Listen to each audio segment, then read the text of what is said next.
Cause this is one my prediction for Elias Theodorou versus Dan Kelly in the middleweight division. So, these guys are like top 15 guys. Dan Kelly. I would say he's definitely the risk taker. You know, like even though he got knocked out brutally by Derek Brunson in the first round, he's still gonna come back. When he comes back, like this weekend, he's still gonna take those risks, even though he knows that he got knocked out. Usually fighters when they come back from like stuff like this, like you know, they don't come back. And these guys are not top 10 fighters. These guys are like top 25 fighters. Sorry, they're not top 15. They're top 25. But then Kelly, he's tough. Even though he's been knocked out before. Like no, like Sam Alvey, for example. He got when Sam Alvey got him out like in round one. He comes back and then he has like a 4-fight winning streak. He beats Rashad Evans, Chris Camozzi. He TKOs Antonio Carlos Jr. and that guy is legit. Like that guy, he beat. He has like two submission winning streaks right now. He beat Marvin Vittori, and if you don't know who that guy is, that guy, he's like a submission specialist.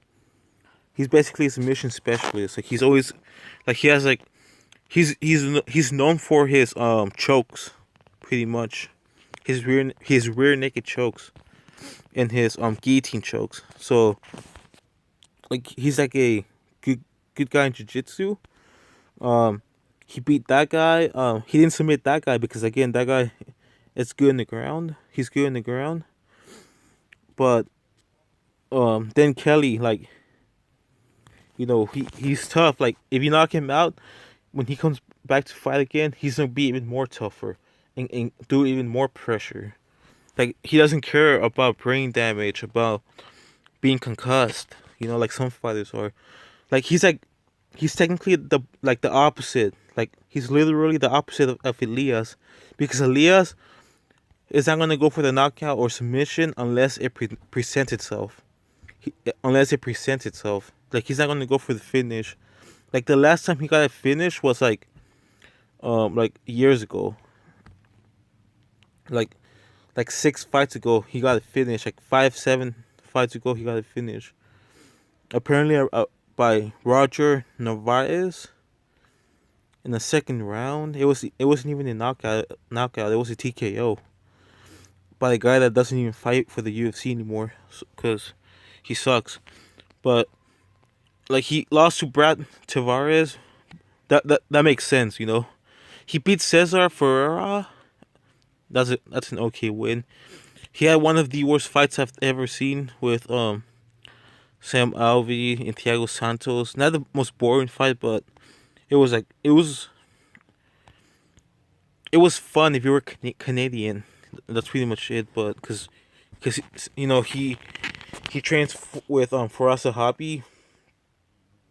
He's a good guy. A good guy.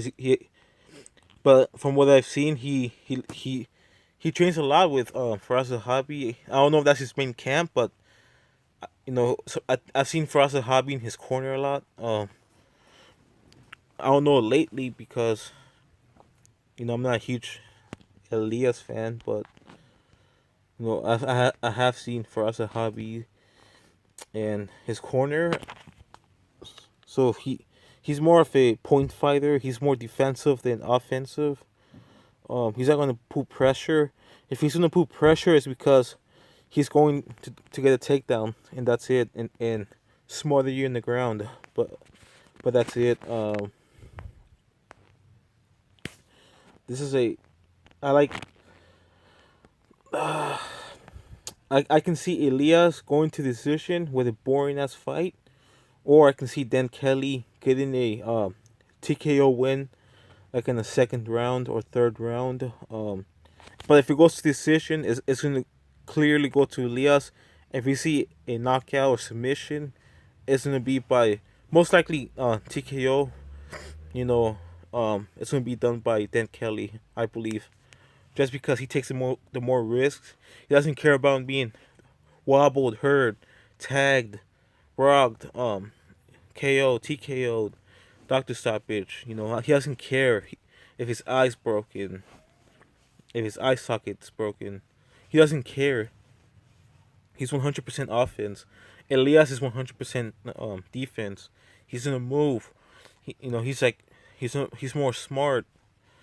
He's not the best because he has losses, but he can outpoint than Kelly. So Elias by decision.